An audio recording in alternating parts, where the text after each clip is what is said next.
ባቢሎንን መንግስት አሸንፎ በባቢሎን መንግስት ላይ የሰለጠነ ትልቅ ኤምፓየር ነበር። ግዛታቸው ወደ 3 የሚሆኑ አህጉራትን የከለለ ነበር። እስከ አፍሪካ የደረሰ ነው። ከአፍሪካ ደርሶ ከአፍሪካ ተነስቶ እስከ ሚድል ኢስት ወይም ደግሞ ወደ እስራኤልን ከእስራኤል ደግሞ አልፎ ደግሞ እስከ ሩቅ ምስራቅን የገዛ አገር ነው። በጣም ትልቅ አገር ነው። በዛ ይሄ እንግዲህ የባቢሎንን መንግስት አሸንፎ በባቢሎን መንግስት ላይ የሰለጠነ ትልቅ ኤምፓየር ነበር። ዞሮስትሪያኒዝም እምነት እሳት የእግዚአብሔርን ንጽህናና ጥበብ ስለሚያሳይ በአምልኳቸው ሰዓታቸው ላይ ምን ያደርጋሉ? እሳት ያነዳሉ። ፋየር ቴምፕልስ የሚባሉ አሏቸው። ስለዚህ ሁል ጊዜ እሳት ይነዳል በመቅደሱ። ባቢሎንን የቅጣት መሳሪያ አድርጎ በአይሁዶች ላይ ሲጠቀም፣ ፋርሶችን ግን የተሃድሶ መሳሪያ ነበር ያደረጋቸው በመጽሐፍ ቅዱስ። ለመሆኑ እነዚህ ኢራን የሚባሉ ህዝቦች ምንድን ናቸው? ስለ እስራኤል ብዙ እናውቃለን፣ ብዙ አስተምረናል። እነዚህ የፋርስ ሰዎች ወይም ፐርዥያንስ የሚባሉ እነማን ናቸው? እንግዲህ ዋናው ጥንታዊቷ ፋርስ በአሁኑ ጊዜ ኢራን ተብላ የምትጠራው ናት እና በምዕራብ ኤዥያ የምትገኝ በፋርስ ባህረ ሰላጤ ወይም ፐርዥያን ገልፍ ተብላ በሚጠራ በላይ ደግሞ የካስፒያን ሲ ወይም ደግሞ የካስፒያን ባህር መካከል ያለች በጣም ስትራቴጂክ የሆነ ቦታ ላይ ያለች ሀገር ናት። ከላይ ውሃ አለ፣ ባህር አላት፣ ከታች ባህር አለ። በሁለት በኩል ሁለቱንም ዓለም መንካት ትችላለች። ኢስቱንም ዌስቱንም የሚደርስ ነገር አላት እና የፋርስ ህዝቦች ምን አይነት ህዝቦች እንደሆኑ ልንገራችሁ።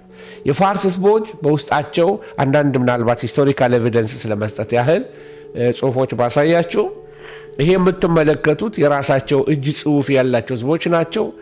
ቋንቋቸው ፋርሲ ይባላል ወይም ፐርዥያን በእንግሊዝኛ ፋርስኛ ነው እና ይሄ ቋንቋ በሌሎች ቋንቋ ላይ በጣም ተጽዕኖ አድርጓል። በተለይ በአረብኛው ቋንቋ ላይ ተጽዕኖ አድርጓል። ከዕብራይስጥ ጋር የሚመሳሰል ቁጭ ብዬ ስለቅም ነበረ።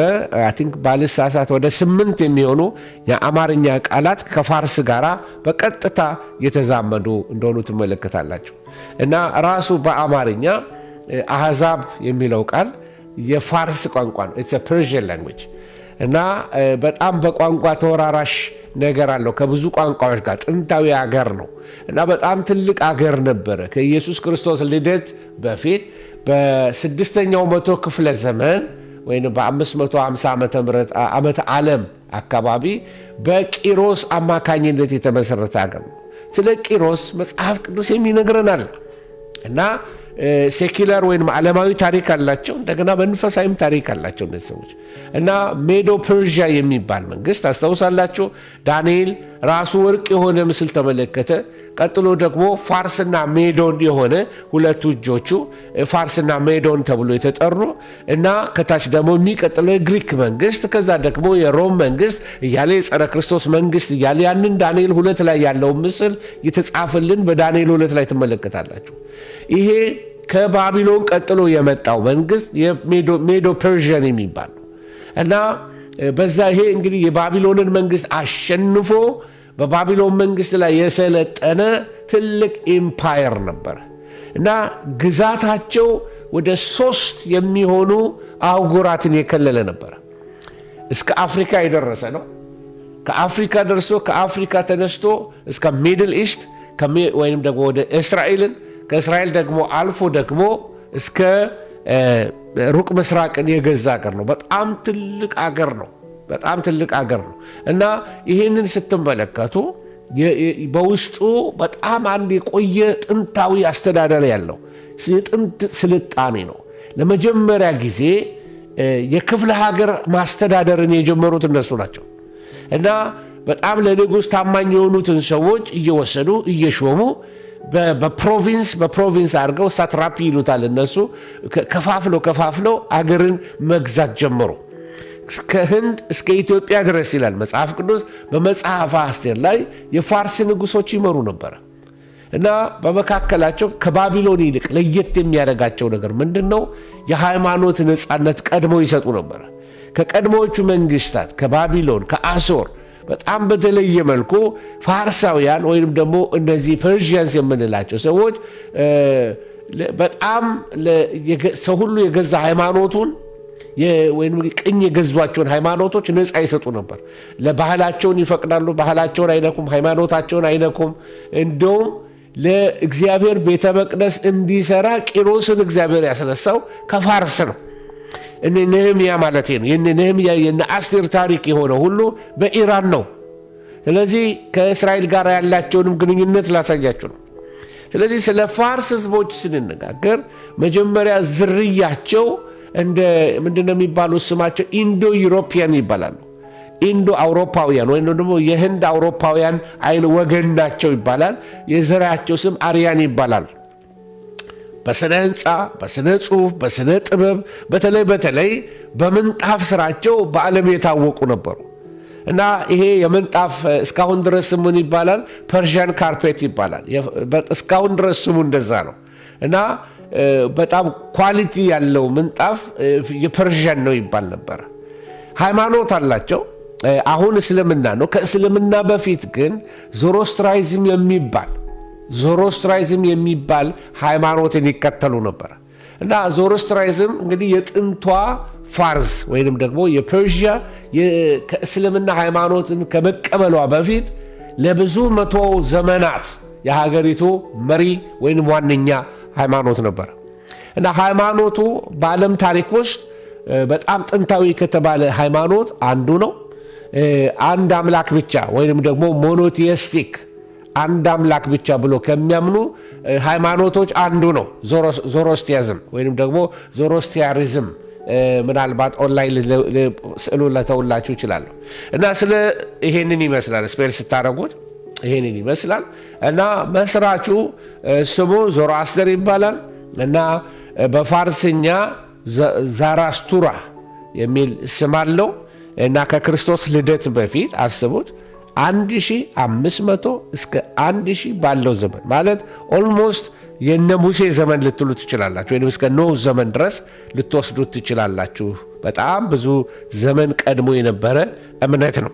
ከስሩ እንድትረዱ ስለፈለጉኝ ነው እና ይሄ የፋርሶች ከእስልምና በፊት የነበረ።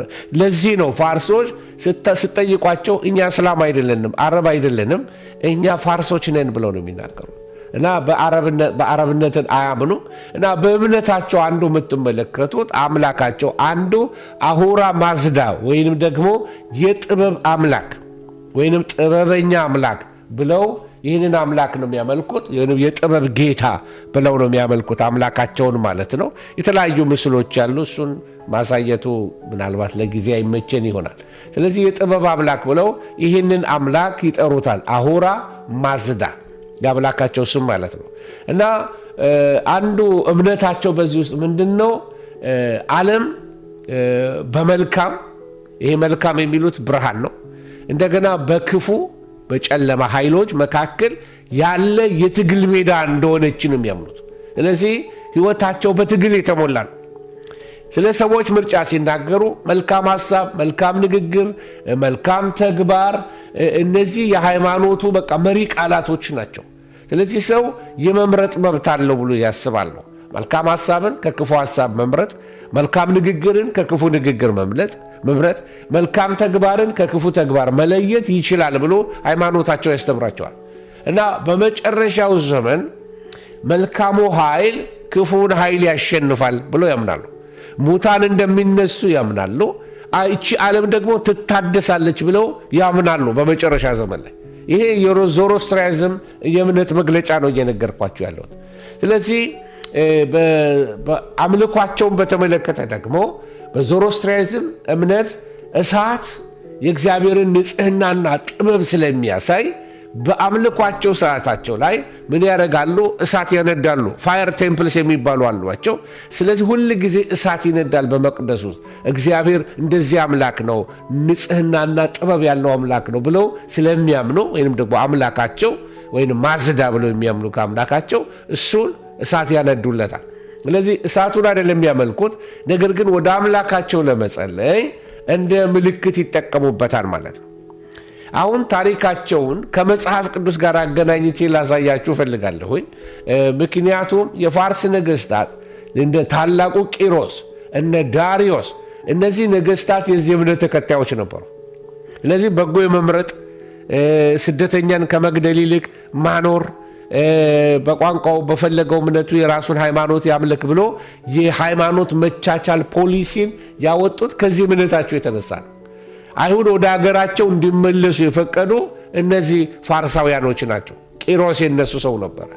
ከዚህ እምነት አስተምህሮ ጋር የተያዘ እንደሆነ እንዴት ትመለከታላችሁ? በጣም ብዙ ምሁራኖች ሃይማኖቱና የዳሪዮስና የቂሮስ አደራረግ ተመሳሳይ ነው ይላሉ። ሌላ ሰዎች ላስታውሳችሁ፣ እነዚህ የፋርስ ሰዎች፣ እነዚህ ማጃይ የሚባሉት ኢየሱስ ክርስቶስ በተወለደበት ቀን ላይ ወይም በተወለደበት ሰዓት ላይ ከምስራቅ ሰብአ ሰገል መጡ። ማጃ የምንላቸው አንዳንዶቹ የዞሮስትሪያዝም ካህናቶች ወይንም ደግሞ ጠቢባን ነበሩ ብሎ ይህንን ያምናሉ። ስለዚህ ኢየሱስን መጥተው ሰላም ብለዋል ይላሉ። ሌላው ደግሞ ኮከብን የመከተል መሲሁን መፈለግ በሃይማኖታቸው ስለሚመጣ አንድ መሲህ ስም አላቸው፣ የተነገረ ትንቢት አላቸው በሃይማኖታቸው። ስለዚህ ኢየሱስ እሱ ሆኖ ብለው ነው ከሩቅ ኮከብ እየተከተሉ የመጡት። ይሄ በጣም የሚገርም ነው። በጣም የሚገርማችሁ ሌላው ምንድነው? በዓለ ሃምሳ በነበረበት ሰዓት ላይ አንዱ ሐዋርያት በመንፈስ ቅዱስ ተሞልተው ከተናገሩበት ቋንቋ አንዱ የፋርስ ቋንቋ ነበር። በበዓለ ሃምሳም ላይ ተገኝተው ነበር ማለት ነው። ዛሬ ግን ላይ ያለው ፐርሺያ ወይንም ደግሞ ኢራን ሌላ ነው። ከሰባተኛው ክፍለ ዘመን በኋላ እስልምና ወደ ፋርስ ሲገባ የዚህ እምነት እንዳለ ተከታዮች እየቀነሰ ዛሬ ይሄ እምነት ዞሮስትሪያዝም የምታገኙት በኢራን፣ በህንድ ብዙ ጊዜ ፓርሲስ ብለው ይጠሯቸዋል። ፋርሲስ ማለት ከፋርስ የመጣ ማለት ነው። ስለዚህ ጥቂት ተከታዮች ነው ያላቸው። ሃይማኖታቸው እየደከመ ነው የመጣው እና አንዱ በእነዚህ በፋርሶች አንዱ እግዚአብሔር የተጠቀመባቸው ነገር ምንድን ነው? የተሃድሶ መሳሪያ አድርጎ እግዚአብሔር ተጠቅሞባቸዋል። ባቢሎንን የቅጣት መሳሪያ አድርጎ በአይሁዶች ላይ ሲጠቀም፣ ፋርሶችን ግን የተሃድሶ መሳሪያ ነበር ያደረጋቸው በመጽሐፍ ቅዱስ ወገኖች ሆይ። እና በዚህ ምክንያት ነው ፋርስ ሰፊ ግዛቷ መቆጣጠር የቻለችው በሰይፍ ብቻ ሳይሆን ህዝቦችን በማክበር በነፃነት በመስጠት በሚል በጣም የሚገርም አይነት መሪ የነበራቸው ሰዎች ነበሩ፣ እስልምናው መጥቶ እስከሚይዛቸው ድረስ በጣም ሰፊ ግዛት የነበራቸው ሰዎች ናቸው። በታላቁ ዳሪዮስ ዘመን የፋርስ ግዛት በዓለም ላይ ታይቶ የማይታወቅ ስፋት ነበረው። ከህንድ እስከ ግሪክ እስከ ካስፒያን ሲ፣ ከዛ ደግሞ እስከ ግብፅ እስከ ኢትዮጵያ ድረስ የሚደርስ በጣም ሰፊ መሬት ነበራቸው። ዓለምን ኦልሞስት ይገዙ ነበር። እንደውም በዛ ዘመን በተለይ በ480 ዓመተ ዓለም አካባቢ ላይ የዓለም ህዝብ ቁጥር ምናልባት 112 ሚሊዮን ይሆናል ይባላል። በዛ ጊዜ 49 ሚሊዮን ህዝብ ያስተዳድር የነበረው ማን ነው ማለት ነው? እነዚህ የፋርስ ግዛት ውስጥ የነበሩ ሰዎች ናቸው።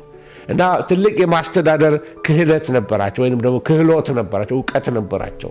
እና ይህ ማለት የዓለም ህዝብ 44 በመቶ በአንድ ንጉሥ ስር ነበረ ማለት ነው። ይሄ እስካሁን በሬከርድም እየተሰበረ ነው። ስዕሉን ላሳያችሁ፣ ምናልባት የገዙበትን ክልል ተመልከቱ። ከሩቅ ምስራቅ ጀምሮ እስከ ላይ ቱርክን ሁሉ ገዝተው፣ እስራኤልን ገዝተው፣ ግብፅን ገዝተው ኦልሞስት የሱዳን ጫፍ ደርሰዋል። ኦልሞስት የኢትዮጵያን ጫፍ ልትመለከታላችሁ ማለት ነው። ኦኬ፣ ይህንን የምነግራችሁ ለምንድን ነው? መጀመሪያ ሁሌ ሳስተምር እንደምታውቁት ሂስቶሪካል ባክግራውንዱን ማስቀመጥ እፈልጋለሁ። እና በጣም ዝም ብሎ አይነት ሰዎች እንዳይመስሏችሁ የሰለጠነ ህዝብ ነበረ። ብዙ ነገስታት ከየቦታው እየመጡ ስጦታ ይዘውላቸው ወደ ንጉሱ ይመጡ ነበረ። በጦርነት የታወቁ ነበሩ፣ በአርት የታወቁ ነበሩ። ልክ የእስራኤልን ታሪክ እንደምናውቀው ስለነዚህ ሰዎች አንዱ በታሪክ ላይ እንመለከታለን። ስለዚህ ዛሬ ላይ ይህችን ስዕል በቀይ መሃል ላይ ፐርሺያ ያልኩባትን ተመልከቱ። እነ ሱሳ ግንብ የነበሩት እነ አስቴር የነበሩት እዚህ ቦታ ላይ ነው። እነ መርዶኪዮስ የነበሩት እዚህ ቦታ ላይ ነው። ስለዚህ እነ መርዶኪዮስ በፋርስ ቋንቋ እየተናገሩ ነበረ ፋርስን ሲገዙ የነበሩ ሲያስተዳድሩ የነበሩት። አስቴር ንግስት የሆነችው በኢራን ነበረ ማለት ትችላላችሁ።